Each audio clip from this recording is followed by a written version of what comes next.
दोस्तों जय मसीह, आप सभी का प्रभु यीशु मसीह के नाम में बहुत बहुत स्वागत है 5 minutes Bible study with pastor Daniel Raj के इस प्रोग्राम में। आज का विषय रखने से पहले दोस्तों जल्दी से आपको याद दिला दूं, मेरे चैनल को अगर आप पहली बार देख रहे हैं और हम उससे जुड़े हैं और आपने अभी तक सब्सक्राइब नहीं किया है तो जल्दी से करना है। और आपको करना क्या है कि दोस्तों सब्सक्राइब करने के बाद में आइकन बेल प्रेस करना ना भूलें, ताकि जब मैसेजेस अपलोड होते हैं तो वो आप तक पहुँच जाएंगे और आप जो है मुझे देख सकते हैं। मैं लाइव आता हूँ पेज से, फेसबुक पेज से, यहाँ से भी आप जुड़ सकते हैं। और आपको करना क्या है कि डेनियल राज पेज पर जाना है और ये जो थंब है उसको प्रेस करना है या क्लिक करना है, फिर आप मेरे साथ में जुड़ जाओगे। मसीह मंथन बैठक व्हाट्सएप ग्रुप, ये एक नया ग्रुप स्टार्ट किया है जिसमें 700 से भी ज़्यादा लोग जुड़ चुके हैं। गलत शिक्षाओं के प्रति जो है हम एक मुहिम को स्टार्ट करेंगे लॉकडाउन के बाद में। इसकी पहली बैठक मुंबई से होगी और इसके लिए आपको करना क्या है, आपको सदस्य बनना है और इनमें से किसी एक नंबर पे कॉल करना है और कॉल करके आपको उन्हें कहना है कि व्हाट्सएप ग्रुप में आपको ज्वाइन करें ना। समय सीमा जो है कॉल करने की वो सुबह 10 से रात को 9 बजे तक ही है। अगर आपका नंबर कोई नहीं उठाते हैं तो दोबारा कोशिश करिए, अगले दिन फिर कोशिश करिए और जब तक नहीं करते कोशिश करते रहे। चलिए दोस्तों, आज का विषय आपके बीच में रखने जा रहा हूँ। जैसे मैं आजकल कह रहा हूँ पहले पिछले वीडियोस में भी कि यीशु की कलीसिया यूनिवर्सल है, सर्वव्यापी है। एक कलीसिया है और यीशु उसका बड़ा रखवाला है, असली पास्टर है, सच्चा पास्टर है और यीशु हेड है कलीसिया का, ठीक है ना। और हम जितने भी डिनोमिनेशंस के लोग हैं, 3000, 4000, 6000 जितने भी डिनोमिनेशन है पूरी दुनिया में, हम सब मिलाकर उसके एक अंग हैं। We are the body of Christ ना। उसके वसीले से, उसके क्या कहते हैं संदर्भ में मैं बहुत सारी टीचिंग्स दे रहा हूँ, सिखा रहा हूँ। 26 साल से कॉन्टेक्स्ट के साथ में कई स्टडीज़ करने के बाद में, हर एक स्टेटमेंट को जानने के बाद में मैं आपके बीच में कोई ना कोई बातों को रखता हूँ और जिसको आप लोग देखते आ रहे हैं ना। दोस्तों आज का जो विषय है, मैं इसलिए मजबूर हुआ हूँ क्योंकि मुझे काफ़ी कॉल्स आ रहे हैं, विशेष करके नए विश्वासी लोगों का, और वो पूछते हैं कि पास्टर डैनियल हम क्या करें। उद्धार पाकर एक दिन हो गया, एक हफ्ता हो गया, एक महीना, एक साल या जो भी उनका वक्त हुआ है, हम क्या करें। काफ़ी सिस्टर्स कॉल करती हैं जो घर पर रहती हैं, हाउस वाइफ हैं, यंग गर्ल्स एंड बॉयज़ हैं, और वो जानना चाहते हैं कि हम आगे क्या करें। तो मैंने उन सारी बातों को ध्यान में रखते हुए उन सभी लोगों के लिए विशेषकर ये वीडियो बनाई है। और साथ ही साथ जितने पास्टर्स हैं, लीडर्स हैं जो हाउस चर्च लेते हैं, आप भी इस वीडियो को ज़रूर देखें और इसमें से अगर आप कुछ सीख सकें तो आप उनको ज़रूर सिखाएं ना। सबसे पहले आपको 2 बातों का ध्यान रखना है। विश्वासी जिसका उद्धार हो गया है उसको 2 बातों का ध्यान रखना है। मैं चाहता हूं कि आपको वो 2 कौन सी बातें हैं उसको ध्यान रखना है। पहला है क्या क्या करना है और क्या क्या नहीं करना है। दोस्तों क्या क्या करना है और क्या क्या नहीं करना है ना, इसको देखिए। 99.9%, 99.9% गलती ये करते हैं विश्वासी लोग जिनका उद्धार हो जाता है। क्या करना है, जो करना होता है वो नहीं करते और जो नहीं करना होता है वो करते रहते हैं। तो इसका मतलब है कि उन्हें सीखना होगा, समझना होगा ये 2 शब्दों को कि क्या करना है और क्या क्या नहीं करना है। मैं रिपीट करता हूं, क्या क्या करना है और क्या क्या नहीं करना है। चलिए दोस्तों, सबसे पहले बात करते हैं क्या क्या करना है। एक सही कलीसिया की खोज करें और साथ ही साथ वो कलीसिया का जिसका आपने खोज किया है या ढूंढा है, सही कलीसिया, वहाँ का पास्टर भी सही होना ज़रूरी है। तो सबसे पहले मेरी लिस्ट में क्या क्या करना है उसमें यह बात आती है कि आपको सही कलीसिया ढूंढना है और सही पास्टर ढूंढना है ना। सही कलीसिया और सही पास्टर से मेरा मतलब है कि उनके डॉक्ट्रिन सही होने चाहिए, सिद्धांत डॉक्ट्रिन सही होने चाहिए। अब क्या क्या डॉक्ट्रिन्स में सही होना चाहिए। सबसे पहला ट्रिनिटी आता है। क्या वो पिता पुत्र पवित्र आत्मा को मानते हैं कि 3 पर्सनैलिटी है बट एक गॉड है, ये मानते हैं तो वो सही कलीसिया है।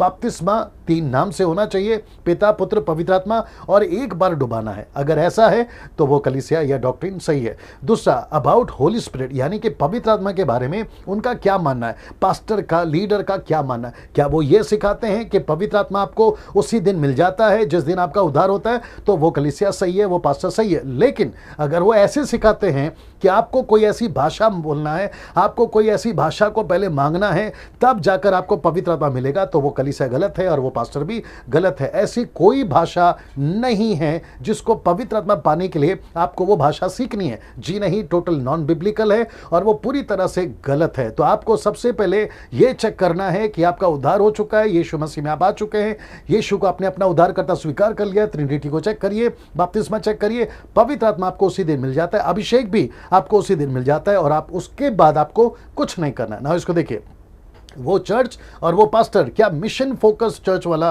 पास्टर है। इसका मतलब है कि चर्च भी मिशन में फोकस होना चाहिए और पास्टर भी मिशन फोकस्ड होना चाहिए। मिशन फोकस से मेरा मतलब है आत्माओं को जीतना, नए लोगों की खोज करना, आउटरीच करना, नाश होने वाले लोगों के लिए बोझ रखना, उनके लिए ही कलीसिया जागरूक होना, मिशनरीज भेजना। अगर ऐसी कलीसिया है तो फिर आप सही कलीसिया में और आप सही पास्टर के पास में। इसलिए मैंने कहा कि सबसे पहला आपको जो करना है सही कलीसिया और सही पास्टर ढूंढना है, और उसकी ये लिस्ट मैंने आपके सामने रख दी है। तो मेरी जितनी भी बहनें हैं जो मुझसे सवाल पूछती हैं फोन पर व मैसेजेस पर, तो उन सभी के लिए सबसे पहला यह है कि आपको डॉक्ट्रिन चेक करना है, और इसको करते वक्त में आपको बहुत सावधान रहना है। भावुक होकर कलीसिया में नहीं चले जाना, पास्टर के पास में अपना पास्टर या पापा घोषित नहीं कर देना, क्योंकि आपके हस्बैंड वहां जाते तो आप चले गए, वाइफ जाती तो आप चले गए, बच्चे जाते तो माँ बाप चले गए, माँ बाप जाते तो बच्चे चले गए, दोस्त जाता था तो इसलिए दोस्त चला गया, सहेली जाती तो इसलिए उसकी सहेली चली गई। ऐसा बिल्कुल ना करे, जांचे परखे, क्योंकि ये आपका मरने तक और अगली पीढ़ी जो आपकी आएगी वो तक, जिसको आप लोग मदर कलीसिया घोषित कर दोगे,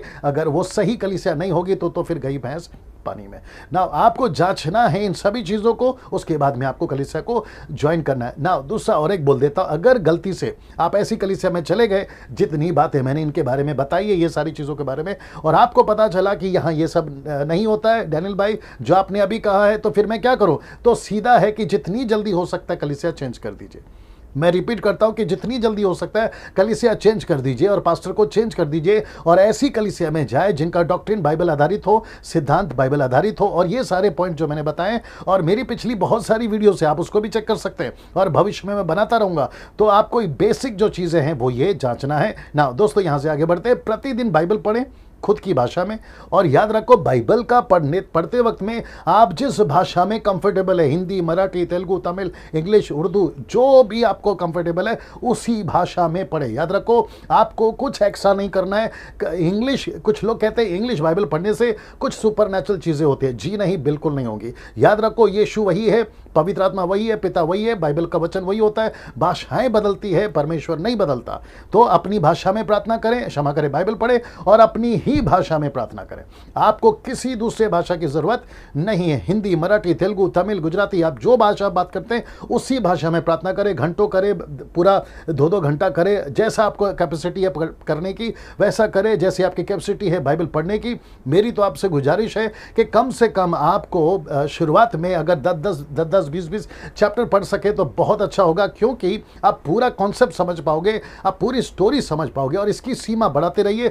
कम से कम 40-50 आयत तक जो है आप लोग पहुंच सकते हैं, और उससे क्या होगा, आप पूरी तरह से प्रभु में जानकारी हासिल कर पाओगे ना। इसको देखिए, अपने विश्वास की जानकारी सबको दे, मतलब आपने यीशु को स्वीकार किया है, इसकी जानकारी सबको दे, घर को दे, जहां नौकरी करते हैं उनको दे, दोस्तों को बताए, रिश्तेदारों को बताए। कहीं ऐसा ना हो कि कल को आपको उनके सामने खड़े होते वक्त में शर्मिंदगी का सामना करना पड़े। जैसे कि कुछ रिचुअल्स या फंक्शंस होते हैं, त्यौहार होते हैं, प्रसाद खाना होता है, उनके बीच में जब आप पहुंच गए तो फिर आपको जो है हिचकिचाहट होगी। तो पहले से अपने विश्वास की घोषणा कर दीजिए। मैं रिपीट करता हूं कि अपने विश्वास की घोषणा नौकरी के जगह पे कर दीजिए। आप यीशु को मानते हो, आप बाइबल के फॉलोवर हो, और आप जो है यीशु के पीछे चलते हो, तो मैं ऐसा कोई काम नहीं करूंगा जो संसार में चलता है। तो घर पे घोषित करिए, नौकरी की जगह पे घोषित करिए, दोस्तों में और रिश्तेदारों में ना। अपनी गवाही प्रतिदिन दीजिए, जिसको भी दे सकते हैं अपनी गवाही प्रतिदिन दीजिए।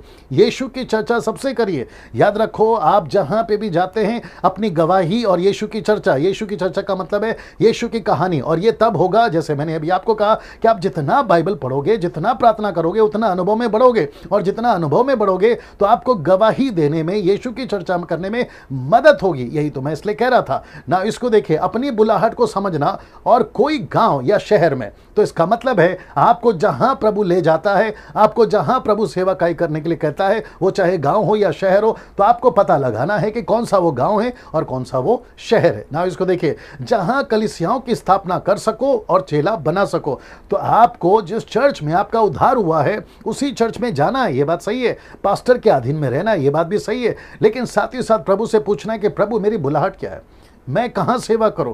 अगर आप कोई भी शहर से हैं या गांव से हैं, तो वो पास्टर, जैसे परमेश्वर पौलुस को चुनता था, पतरस को चुना था, कई सेवकों को चुना था, पौलुस ने तिमोथी को चुना था, तिमोथी ने अपने लोगों को चुना होगा, ऐसे करते करते जैसे मेरी कलीसिया में भी मैं कईयों को चुनता और कहता हूं कि आपको ये गांव में जाना है, प्रार्थना करना है और गांव को दत्तक लेना है, अडॉप्ट करना है और वहां पे सेवकाई करना है, ऐसे आपको करना है ना। इसको देखिए, अब बात करते हैं क्या क्या नहीं करना है। मैं वक्त का ख्याल रखूंगा दोस्तों, लेकिन मैं चाहता हूं कि आप बात को समझे, और बहुत सारी बातें कर सकते थे लेकिन उसके ऊपर वक्त को ध्यान में रखकर आगे बढ़ रहा हूं। तो अब ये रहा दूसरा, क्या क्या नहीं करना है।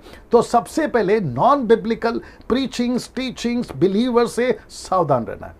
मैं रिपीट करता हूं कि सबसे पहले आपको क्या क्या नहीं करना है। आपको क्या क्या नहीं करना है? आपको नॉन बिब्लिकल प्रीचिंग वालों से, टीचिंग वालों से, बिलीवर से सावधान रहना है। आपको उनसे बचकर रहना है। ये चीजें आपको जो है ध्यान देना होगा कि जो नॉन बिब्लिकल प्रीचिंग करते, टीचिंग करते बिलीवर्स जो हैं, या उनसे जो है आपको सावधान रहना होगा। कल्ट चर्चेस जितने भी हैं उससे आपको सावधान रहना होगा। किसी को पापा नहीं बुलाए, इसलिए डाला है क्या क्या नहीं करना है। तो किसी को पापा नहीं बुलाना है। पृथ्वी पे यीशु को छोड़, परमेश्वर को छोड़, किसी को पापा नहीं बोलना। आजकल बहुत सारा नया फैशन निकला हुआ है पापा बुलाने का, तो ये आपको नहीं करना है। किसी मनुष्य को अपना रोल मॉडल नहीं बनाना है। मैं रिपीट करता हूं, नहीं बनाना है। आपका सबसे बेहतर, सबसे अच्छा और सबसे सिद्ध अल्फा ओमेगा आदि अंत यीशु है, उसी को रोल मॉडल बनाइए। किसी को रोल मॉडल नहीं बनाना है ना। सोशल मीडिया से सावधान रहे। मेरा मतलब है कि जब सोशल मीडिया पे, जैसे आप मुझे सुनते हैं, किसी और को सुनते होंगे, तो सुनते वक्त में सावधान रहें कि वो क्या प्रचार कर रहे हैं। भावुक होकर, इमोशनल होकर, क्योंकि उन्होंने यूट्यूब पे, फेसबुक पे, कुछ टीवी पे चमत्कार दिखा दिया, तो उनके पीछे पागल नहीं हो जाना। आपको बहुत सावधान रहना है कि वो बाइबल आधारित कर रहा है या नहीं कर रहा है। तेल, पानी, रुमाल, कपड़ा, इन सब से बच के रहना है, क्योंकि आजकल बहुत चल रहा है ना। इसको देखिए, किसी की नकल नहीं करना है।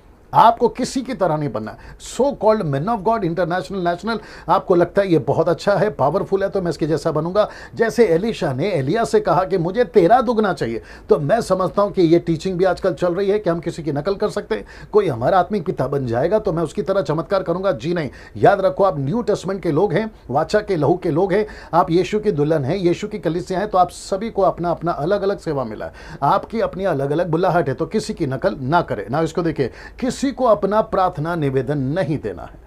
मैं रिपीट करता हूं, किसी को अपना प्रार्थना निवेदन नहीं देना है। मैं इसके ऊपर वीडियो बना चुका हूं, बात कर चुका हूं। आपको खुद प्रार्थना करना है, आपको खुद प्रभु के पास बैठना है। आपका बच्चा बीमार हो गया, खुद प्रार्थना करो। पति पत्नी, माँ बाप, दोस्त, जो भी हो गया, खुद प्रार्थना करो। कर्जा है, नौकरी का समस्या, बिजनेस है, उसके लिए खुद प्रार्थना करिए। किसी को प्रार्थना निवेदन नहीं देना, ये आपको साफ तरीके से मैं बता दे रहा हूं। पैसों के क्षेत्र में सावधान रहे। पैसों से मेरा मतलब है, कुछ लोग कहते हैं कि ऑफरिंग दे दो तो आपका भला हो जाएगा, ताइत दे दो तो आपका भला हो जाएगा। आपको ताइत देना है, 10 देना है, 20 देना है, 50 देना है, ये आपके ऊपर है। किसको क्या देना है ये आपके ऊपर है, लेकिन आप किसी के जोर जबरदस्ती से नहीं देना।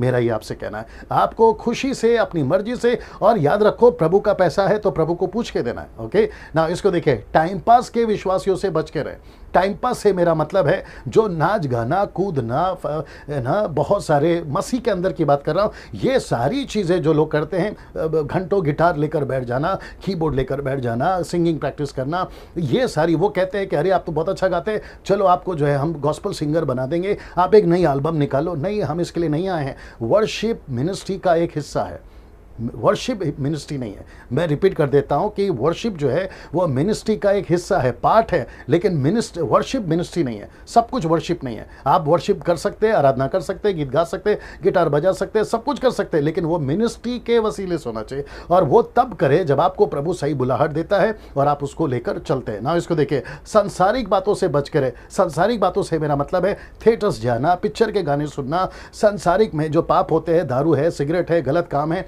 उन सभी से आपको बच के रहना। दोस्तों, ये सारी चीजें मैंने आपको इसलिए बताई क्योंकि मैं चाहता हूं कि आप इस बात को समझें कि आपको क्या क्या करना है और क्या क्या नहीं करना है। ये दो चीज़ों पे ध्यान दीजिए, आप बिल्कुल परफेक्ट हैं, सही जा रहे हैं। इस वीडियो को जितना हो सकता है शेयर करें, दूसरों तक पहुंचाएं, ताकि दूसरे भी सीख सके। जो आपके रिलेटिव्स, आपके फ्रेंड्स जो अभी न्यू प्रभु में आए हैं, आप ये वीडियो उनको भी भेज सकते हैं और वो भी सीख सकते हैं। और याद रखिए, आपका लोकल पास्टर और आपका लोकल चर्च बेस्ट है आपके लिए, हर तरीके से आपको मसीह में आगे बढ़ाने के लिए। लेकिन याद रखिए, वो जो डिटेल्स हैं उसको पहले चेक करना है और फिर वहाँ पर आपको जाना है। चलिए, अगले वीडियो के साथ में फिर मुलाकात होगी। जय मसीह।